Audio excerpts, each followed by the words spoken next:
Well, good morning. 2 years ago, I stood here, this very place, surrounded by community stakeholders, some of whom are with us here today. We announced that we were taking steps to protect the tenants of Marion County against bad actor landlords. Only weeks later, the pandemic disrupted the world as we knew it, throwing renters into even further turmoil. Thanks to a robust local rental assistance program that has distributed more than $90 million since 2020, eviction filings in Marion County remain lower than pre-pandemic levels. But far too many residents still face poor and even dangerous living conditions, which is why we are here today. Over the past several years, we've heard a parade of horror stories from tenants at Lakeside Pointe apartment complex. Stories of collapsing ceilings, of families going weeks without utilities, of maintenance requests going completely unanswered, of health issues caused by unacceptable living conditions, and fire after fire after fire. In short, stories of families living in already vulnerable circumstances who must also navigate unsafe living conditions due to owner neglect. Residents understandably ask, how on earth can this go on here in Indianapolis? Well, since 2017, the Marion County Public Health Department and the city have diligently pursued civil enforcement actions, filing hundreds of violations against ownership of the property. Under current law, what has been less certain, however, is the scope of the city's authority to sue an owner when a pattern of violations adds up to a public nuisance, a pattern that threatens the health and the safety of residents and neighbors. What is beyond dispute, though, is that more action is needed, and that includes a creative application of existing authorities and clarification of existing law at the state level. That is why we welcomed a suit last summer from the Attorney General's office against Lakeside Pointe's property owners. This year, new bills have been proposed in both chambers of the Indiana General Assembly to clarify and address gaps in state law. We support those efforts. And in light of the ongoing decline in living conditions at Lakeside Pointe, the City of Indianapolis and the Marion County Department of Public Health are giving notice. If property owners do not make real progress toward fixing health and safety violations by January 31st, 2022, we will jointly file suit under the Indiana State Nuisance Law. There must be real consequences for charging Indianapolis residents to live in unacceptable and uninhabitable conditions. That should not be the way of life in any city, but especially not in our city. Furthermore, there must be consequences for the significant financial cost to Indianapolis taxpayers as a result of the owner's failure to maintain properties. Repeated IMPD, repeated IFD visits to Lakeside Pointe are costly to all of us. A family's lost wages due to housing disruption, that too is costly to all of us. So our message as a community is this: property owners are obligated to do more than cash rent checks. At the very least, the properties they own and maintain must be habitable. Lakeside Pointe's current owners have until the 31st of this month to make good on those obligations. At that point, the city will have no choice but to take legal action. So now I'd like to introduce the CEO of the Marion County Health and Hospital Corporation, Paul Babcock. Paul.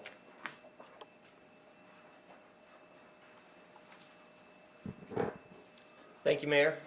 My name is Paul Babcock, and I am the CEO of the Health and Hospital Corporation, the agency that oversees and supports the Marion County Public Health Department, Eskenazi Health, and Indianapolis Emergency Medical Services. The property owners at Lakeside Pointe have, for years, ignored the basic health and safety needs of their residents. To keep up with the level of complaints, an inspector, a housing inspector that is, visits this property every day. And in fact, a housing division sweep of this property in 2019 found more than 600 violations, some of which remain unresolved to date.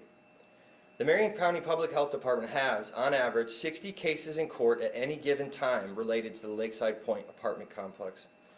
It is unacceptable that ownership has refused to resolve hundreds of health and safety violations that threaten tenants and jeopardize our community's health. The Marion County Public Health Department has worked with the City of Indianapolis for years to try and impact this property, and strongly believe that we must now take action in the interest of our community and our members' health. We are proud to join the city in seeking better conditions for the residents of Lakeside Pointe. And finally, I'd like to thank the housing inspectors who have tirelessly worked to make this location a better place, even in the midst of a global pandemic in which they must do their essential services as well as help the residents of Marion County as they survive through COVID. And now, I'll hand it over to Brandon Beeler with Indiana Legal Services. Thank you. My name is Brandon Beeler. I'm the Housing Law Center Director at Indiana Legal Services. First and foremost, we want to thank Mayor Hogsett and the administration, and particularly Deputy Corporation Counsel Matt Giffen and his team at the Office of Corporation Counsel for this important step today. Tenant habitability claims are challenging to bring. They require investigation, preparation, and collaboration with partners such as the Marion County Public Health Department. Even though Indiana law requires landlords to provide safe, clean, and habitable housing to their tenants, this is often not the case. Bad actor landlords are aware of the challenge tenants face in asserting habitability claims on their own and will prey on the most vulnerable of tenants. One of the top requests for legal services that our office receives are from tenants trying to rectify their bad living conditions. Unfortunately, many of these requests are also coupled with the tenant facing an eviction action for retaliation for complaining to the landlord about the bad conditions. And in the worst of cases, we have seen Marion County courts evict tenants because they could not afford to pay their rent because they had to spend their own money to make repairs in their rental units. ILS has been a proud partner with the City of Indianapolis in its continued efforts to bring parity and fairness to tenants facing habitability issues. As Mayor Hogsett alluded to, in 2020, we partnered with the City of Indianapolis to begin the Tenant Legal Assistance Project, or TLAP, which is specifically aimed at providing legal assistance to Marion County tenants who are experiencing bad conditions with their rental units. Tenants in Indianapolis can call the Mayor's Action Center and be referred to the TLAP program, and every Thursday, the TLAP program offers a free advice line for Marion County residents. In addition, Lakeside Pointe Apartments came on ILS's radar due to the work through the TLAP program. In addition to TLAP, ILS has partnered with the City of Indianapolis in operating the Eviction Avoidance Project, and more recently, the Tenant Assistance Project, which provides on-site attorneys to tenants to consult with prior to their possession hearings. ILS wants to thank Mayor Hogsett and his administration and are proud to partner with the City of Indianapolis in taking this important step today to help ensure that renters of Marion County, and especially families with children, have safe, clean, and healthy rental homes. Thank you. I'd like to introduce Claire Holba, the Executive Director of Patchwork, Indy.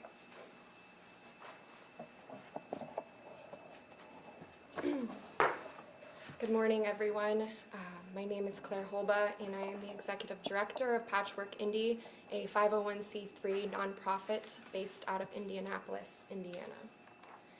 As we gather in this conference room to pursue yet another avenue for a solution for the residents at Lakeside Pointe, I believe it is important to highlight again that it is the residents who are living this reality every single day. At this moment, in the middle of an Indiana winter, there are numerous families without hot water, units without sufficient heat, and homes with mold and leaks and rotting ceilings. Patchwork Indy first became aware of the gross negligence at Lakeside Pointe through relationships with residents who came to Indiana through U.S. refugee resettlement. These families sought safety and a community where they could live with dignity. I have personally walked into the homes of many of these families who have come seeking refuge from war-torn countries such as Burma and the Democratic Republic of Congo. What I have witnessed is anything but a safe and a dignified place to live. I recall one woman, a young mother, living with her elderly parents and her infant children. She invited me into her home, and upon entering into her bathroom, what I saw was a leaking brown substance into the bathtub where she bathed her children. This was later confirmed by the Marion County Health Department to be sewage leaking from the apartment above. The mother had tried multiple times to alert property management about the issue. Until neighborhood advocates intervened and involved the health department, her requests for help were ignored. Our cry as community advocates has been unified all along. All we have asked for is a safe, dignified, and affordable living environment for current and future residents at Lakeside Pointe. Long-term residents have described having no other place to go, lest they decide to uproot their lives and their families' lives from the neighborhood and from the Washington Township school system. Our neighbors deserve to feel safe in their home. Early one Saturday morning, I received a call from a family that I had visited multiple times. This family had battled long-standing issues such as months without hot water and emergency leaks. This particular morning, a fire raged yards from their back window. The heat from the fire had caused their back window to crack. The 16-year-old daughter had reached out to me in fear, video calling, and saying that she had never been this scared in her life. Residents and neighborhood advocates have been working relentlessly for months and years to see change come to the community. We could not have gotten to this point without the brave residents who have spoken out to the media and in court. We could not have gotten here without the care and commitment of the community and neighborhood groups. I would like to particularly thank one group, the Nora Neighborhood Ambassadors. They have been answering calls, they have been on site during fires, they have offered their homes and their showers and their laundry facilities when these were not available to residents at Lakeside Pointe. Washington Township Schools has been a consistent supporter, particularly Nora Elementary, which is across the street, and many students attend. I also want to extend a heartfelt thank you to the Health Department for offering a full-time team to address issues at Lakeside Pointe only. They have been one of the biggest partners, and as today shows, continue to be.